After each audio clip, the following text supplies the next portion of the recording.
আসসালামু আলাইকুম। সম্পূর্ণ নতুন পদ্ধতিতে মুগ ডালের স্পেশাল পিঠার রেসিপি। আর এই মুগ ডালের পিঠা একবার খেলে এর স্বাদ কিন্তু মুখেই লেগে থাকবে। আর এই পিঠা এতটাই মজা যা আমি নিজেও অবাক হয়ে গেছি এই পিঠা তৈরি করার ফলে। তো তৈরি করতে আমার যা যা লাগছে, তো ভিডিও শুরুতেই প্লিজ আমার চ্যানেলটাকে সাবস্ক্রাইব করে লাইক কমেন্ট শেয়ার করে আমার পাশেই থাকবেন। তো চলুন, এখানে আমি মুগ ডাল নিয়েছি। মুগ ডালটা আমি আধা ঘন্টা মতো ভিজিয়ে রেখেছিলাম, অথবা আপনারা সারা রাত ভিজিয়ে রাখতে পারেন। তো আমি এইভাবে ধুয়ে পরিষ্কার করে এদিকে ফ্রাই প্যানে আমি দিয়ে দেব। একটু বোলটা ধুয়ে আমি পানি দিয়ে দিচ্ছি, এই যে এতটুকু পানি হবে। আর সামান্য আমি লবণ দিচ্ছি, দিয়ে একটু নেড়ে চেড়ে এখন ঢাকনাটা দিয়ে ঢেকে রেখে দেব সিদ্ধ হওয়া পর্যন্ত। তো এরকম সিদ্ধ হয়ে গেছে, মানে এরকম বলক উঠে আসবে, যখন এরকম ফেনা ফেনা সৃষ্টি হবে তখন এই ফেনাটা উঠিয়ে ফেলবো। এখন আমার এই ফেনাটা উঠানো হয়ে গেছে। এখন আমি অনবরত নাড়তে নাড়তে এইরকম ডালটা যখন সিদ্ধ হয়ে যাবে তখন আমি এর মধ্যে চিনি অ্যাড করে দেব। আপনারা আপনাদের স্বাদ মতো চিনি দেবেন, দিয়ে এর মধ্যে এলাচের গুঁড়া দিয়ে আমি নাড়তে থাকবো এরকম নেড়ে নেড়ে। যখন এরকম একটু টাইট ডো হবে তখন আমি নামিয়ে ফেলবো। নামানোর পরে কিন্তু এই পুরটা আরও শক্ত হয়ে যাবে, এটা আমি ছাইড করে রেখে দিব। আর এদিকে একটি বোলের মধ্যে আমি 1 কাপ ময়দা নিয়েছি। আপনারা এখানে চাউলের গুঁড়া দিলেও হবে। আর স্বাদ মতো লবণ দিয়ে এখানে ফুড কালার অ্যাড করছি, রেড ফুড কালার। আর সামান্য পানি অ্যাড করে দেব। এরকম অল্প অল্প করে পানি অ্যাড করে দিয়ে আমি একটা ডো তৈরি করে নেব। এভাবে যখন টাইট একটা ডো হবে তখন আমি সামান্য রান্নার রেগুলার তেল দিয়ে আমি এভাবে দিয়ে দেখাচ্ছি, দেখেন কতটা সুন্দর হয়েছে। ডোটা এখন সাইড করে রেখে দেব।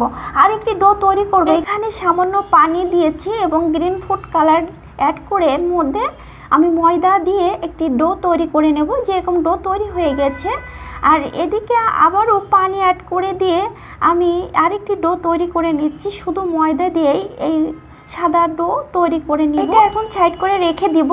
আর এখান থেকে পিঙ্ক কালার যে ডোটা তৈরি করেছিলাম, এখান থেকে ছোট ছোট লেচি কেটে আমি পিঠা তৈরি করে নেব। এখন একটু সামান্য ময়দা ছিটিয়ে আমি বেলুন দিয়ে বেলে নিচ্ছি। আমি দেখাচ্ছি যে রুটি বেলাটা কেমন মোটা হবে, যে এরকম। তো এখানে যে পুরটা রেডি করে রেখেছিলাম মুগ ডালে, এই পুরটা দিয়ে আমি মুগটা এভাবে ছিল করে নিচ্ছি। আর অবশ্যই ময়দাটুকু আমি কেটে নিচ্ছি। আর একটু উঁচু নিচু আছে বলে আমি হাতটা দিয়ে ভালো করে একটু বল বল করে নিচ্ছি। সাইড করে রেখে দিয়ে এখানে গ্রিন যে ডো তৈরি করেছিলাম ওখান থেকে একটু নিয়ে এরকম কুকি কাটার দিয়ে আমি ডিজাইন করে নিচ্ছি। যে এরকম দেখেন কত সুন্দর ফুল হয়ে গেল। আর সামান্য পানি দিয়ে আমি এইভাবে এই ফুলটা ছিল করে নিচ্ছি। এভাবে ছিল করে নেওয়ার পরে আমি এইভাবে এই ফুলের মাঝখানে একটু আঙুলটা দিয়ে একটু চাপ দিয়ে একটু গর্ত মতো করে দিচ্ছি। আর একটু পিন দিয়ে একটু চাপ দিয়ে এইভাবে আমি একটু ছুরি দিয়ে পাতা পাতা ডিজাইন করে নিচ্ছি। আপনারা আপনাদের পছন্দ মতো এই ডিজাইনটা তৈরি করে নিতে পারেন। তো আমি এইভাবে সব পাতার ডিজাইন করে নিব।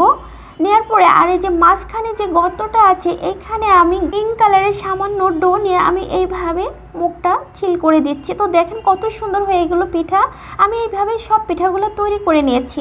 আর এদিকে পানি আমি ফুটিয়ে রেখেছিলাম আগের থেকে, দিয়ে এখন এই পিঠাগুলো দিয়ে ঢাকনাটা দিয়ে ঢেকে রেখে দেবো 10 মিনিটের মতো।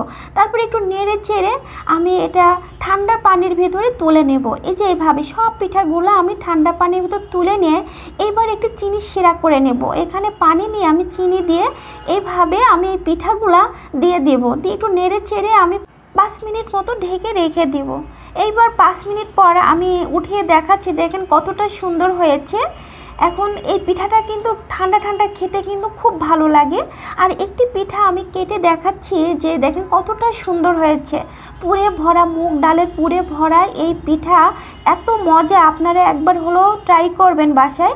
আশা করি আমার ভিডিওটি আপনাদের ভালো লেগেছে। আল্লাহ হাফেজ।